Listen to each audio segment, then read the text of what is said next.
Movie की शुरुआत में हमें एक ऐसे परिवार को दिखाया जाता है जो अपने छोटे से बेबी को मंकी किंग की कहानी सुना रहे थे कि कैसे 500 साल पहले मंकी किंग ने सारे देवताओं की सेना को हराकर उन पर विजय प्राप्त की थी। ऐसा करके वो बुद्धा को अपना पराक्रम दिखाना चाह रहे थे, लेकिन बुद्धा उनके इस काम से नाराज हो जाते हैं, जिसके बाद वो 500 साल तक धरती पर कैद रहकर जब तक सोने का श्राप दे देते हैं। अब वो परिवार कहानी खत्म करके अपने गाँव वालों के साथ कहीं जा रहा होता है, लेकिन रास्ते में कुछ माउंटेन ट्रोल्स उन पर हमला कर देते हैं, जिसमें बच्चे के पापा मर जाते हैं। बच्चे की मम्मी ये देखकर बहुत दुखी होती है, लेकिन ये दुख मनाने का समय नहीं था, क्योंकि एक ट्रोल उसके तरफ ही बढ़ता जा रहा था। इसीलिए वो अपने बच्चे को बचाने के लिए अपनी जान की परवाह किए बिना पहाड़ी के नीचे कूद जाती है, जिसमें वो तो मर जाती है, लेकिन उसका बच्चा नीचे झरने में तैर जाता है। उस बच्चे का नाम लियर था। झरने में बहते बहते उस पर एक बुद्धिस्ट मॉन्क की नजर पड़ती है। मॉन्क उसे गोद में उठाता है और उसे अपने साथ ले जाता है। अब वो उसकी देखभाल करता है और कुछ साल बीत जाते हैं। वो अब एक बहुत नटखट बच्चा बन गया था और पूरा गाँव उससे तंग रहता था।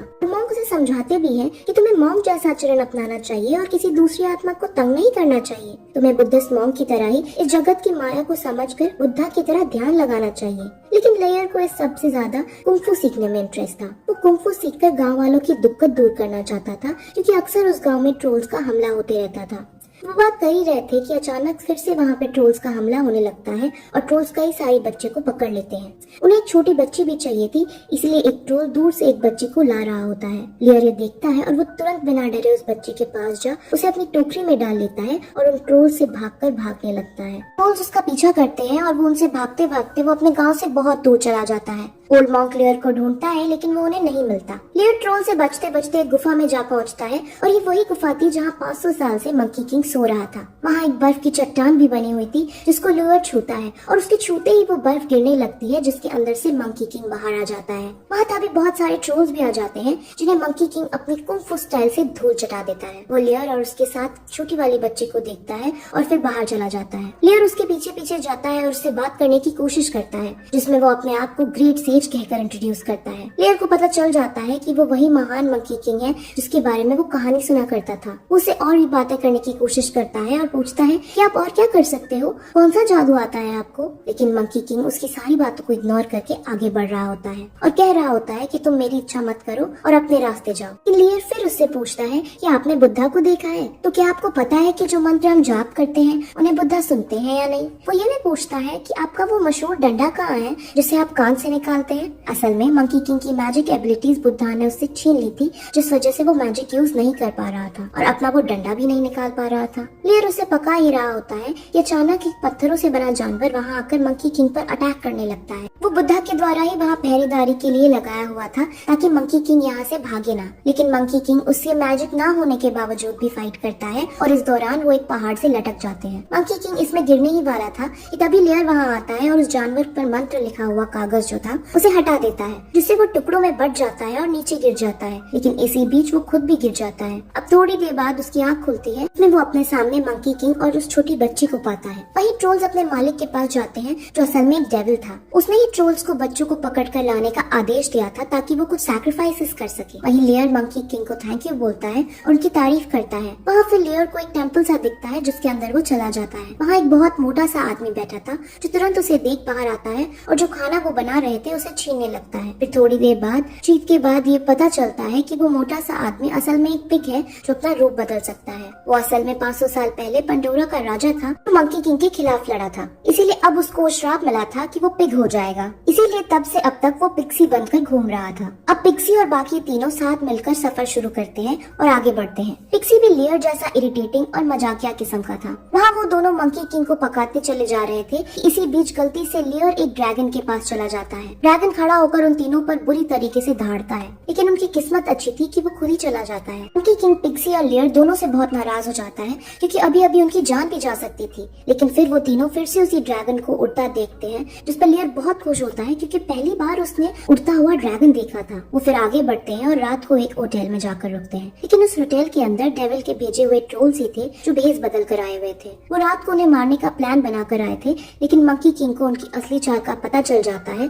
जिससे में फाइट शुरू हो जाती है। मंकी किंग उनसे फाइट शुरू करता है और फाइनली कुंफू से सभी ट्रोल्स को हरा बाहर एक शिप में आ जाता है। वहाँ जब एक वो फाइट करके अपने कुंफू का यूज करता है तो उसके हाथ में लगी हुई बुद्धा का मैजिक सील जलने लगता है और मैजिक किंग को बहुत दर्द होता है, लेकिन फिर भी वो दर्द को सहता हुआ सबको बचा लेता है। लेकिन तभी वहाँ डेविल अब खुद आता है और मंकी किंग से फाइट करता है। मंकी किंग के पास अपनी मैजिक पावर ना होने की वजह से वो डेविल से हार जाता है, जिसके बाद डेविल उस छोटी बच्ची को वहाँ अपने साथ ले जाता है अपने सैक्रिफाइस को पूरा करने के लिए। अब लेयर उस बच्ची की किडनैप हो जाने से बहुत दुखी होता है और रोने लगता है। पिक्सी कहता है कि आपको उसे बचाने जाना चाहिए, जिस पर मंकी किंग उसे हारने की फ्रस्ट्रेशन में कहता है कि मैंने सबको बचाने का ठेका नहीं ले रखा। पिक्सी ये सब सुनकर और दुखी हो जाता है और अकेले ही उसे बचाने के लिए चला जाता है। असल में मंकी किंग बुद्धा से भी नाराज था क्योंकि उन्होंने उसकी मैजिक पावर्स उससे छीन ली थी। अपनी इस मैजिक सील को हटाने की भी कोशिश करता है, लेकिन थोड़ी सी हटकर वो फिर से जुड़ जाती है और मंकी किंग को बुरी तरीके से घायल कर देती है। वो फिर घाव के एक नदी में गिर जाता है जहाँ उसे अपनी मूर्ति दिखती है जो लोयर की थी। वो उसको अपने भगवान, अपने देवता के रूप में पूछता था। अब मंकी किंग को अपनी पुरानी योद्धा वाली तस्वीर ध्यान में आती है और वो जोश में आकर लियर और उस बच्ची को बचाने का डिसाइड करता है। असल में वही लियर भागते भागते ट्रोल से बचते बचते उस जगह पहुंच जाता है जहाँ डेविल सैक्रिफाइसेस कर रहा था। वहाँ जाकर वो एक ट्रोल से लड़ने की कोशिश करता है, लेकिन तभी वहाँ ओल्ड मॉन्क आ जाता है। लियर फिर से ओल्ड मॉन्क को देखकर बहुत खुश होता है। वो कहता है कि अब मैं आपके कहने के अनुसार हमेशा मेडिटेट और मंत्र जापा करूंगा, क्योंकि अब मुझे पता चल गया है कि बुद्धा हमारी सबके पुकार सुनते हैं। फिर ओल्ड मॉन्क कहता है कि मैंने तुम्हें बहुत मुश्किलों से ढूंढा है, चलो अब यहाँ से निकलते हैं। लेकिन तभी वहाँ डेविल आ जाता है और उन दोनों को एक पिंजरे में बंद कर देता है। वहाँ और भी कई सारे बच्चे थे जो उन्हें बंदी बना के रखे थे, लेकिन ओल्ड मॉन्क उसी पिंजरे को फिराते हुए सभी ट्रोल से टकरवाता है और वहाँ से बाहर निकल आता है। अब वहाँ ग्रहण भी पड़ने वाला था, यानी डेविल को अब जल्दी करना होगा अपनी सैक्रिफाइस। इसीलिए डेविल अब गुस्से में आकर सीधे लेयर को पकड़ उसे कहीं से नीचे फेंकने लगता है, लेकिन तभी वहाँ ड्रैगन आता है और लेयर को बचा लेता है। ड्रैगन डेविल के ऊपर हमला करता है और एक एक करके सभी ट्रोल्स को मारकर वहाँ से चला जाता है। अभी इतने में वहाँ मंकी किंग भी आ जाता है। ओल्ड मॉन्क मंकी किंग को देखकर बहुत शॉक होता है क्योंकि पहली बार किसी स्वर्ग की हस्ती को देख रहा था। वहाँ पिक्सी अपना बड़ा सा रूप धारण कर सीधा डेविल के ऊपर हमला करता है, लेकिन डेविल जादू के आगे वो पल भर में घुटने टेक देता है। अब मंकी किंग और डेविल में बहुत आइकॉनिक लेवल की फाइट होने लगती है, जिसमें जब डेविल हारने लगता है तब वो अपने मैजिक का यूज करता है और माया जाल रच मंकी किंग पर भारी पड़ने लगता है और उसे हरा देता है। लेकिन हार ना मानते हुए मंकी किंग फिर खड़ा होता है और उस पर हमला करता है। वो इस बार उस माया जाल को तोड़ उस पर वार कर देता है, जिससे डेविल घायल हो जाता है और अंत में खाई से नीचे गिर जाता है। लेकिन डेविल फिर से ऊपर आता है और इस बार वो एक खतरनाक मॉन्स्टर का रूप ले लेता है। अब आसपास की सारी जगह भी गिरने लगती है। वो सब वहाँ से भागने की खूब कोशिश करते हैं, लेकिन तभी लेयर को देखता है कि मंकी किंग एक चट्टान में फंसा हुआ है। वो अपनी जान की परवाह ना करते हुए मंकी किंग को बचाने लगता है, लेकिन तभी वहाँ मॉन्स्टर बना डेविल भी आ जाता है। वो दोनों ही अब उससे बचकर भागते हैं, लेकिन इसी बीच लेयर नीचे गिर जाता है और उसकी वहीं डेथ हो जाती है, जिससे मंकी किंग को काफी दुख होता है। वो अब बहुत गुस्से में अपने हाथ में बंधी मैजिक सील को हटा देता है, जिससे उसे बहुत दर्द होता है, लेकिन फाइनली उसके पास अब मैजिक आ जाता है और उस मैजिक का यूज करके तो वो मंकी किंग ने देवताओं तक को हरा दिया था। तो ये डेविल क्या चीज थी। मंकी किंग अपने ट्रेडिशनल आइकॉनिक सूट में आता है और अब दोनों में फाइट शुरू होती है, जिसमें बड़े शानदार तरीके से मंकी किंग मॉन्स्टर बने डेविल को मार गिराता है। पिक्सी और बाकी सब अपनी जीत को देख बहुत खुश होते हैं, लेकिन उन्होंने अपने असली हीरो लियोर को खो दिया था। अब इसी दुख भरी एंडिंग के साथ ये मूवी यही खत्म हो जाती है।